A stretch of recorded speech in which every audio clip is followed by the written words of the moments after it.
ஒரு வியாபாரியா வாழ வேண்டியவனாயிட்டேன்.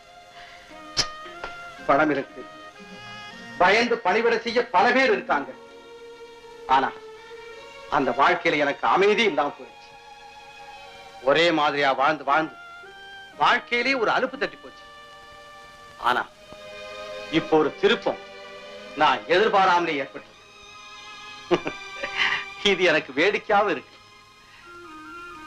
பணக்கார ஜேவியா இல்லாம ஒரு சாதாரண பானுவா வாழ போறதுல ஒரு புதிய அனுபவம், மன நிம்மதி ஏற்படும் நான் நினைக்கிறேன். கண்ணம்மா, நீ அதை கெடுத்துடாத.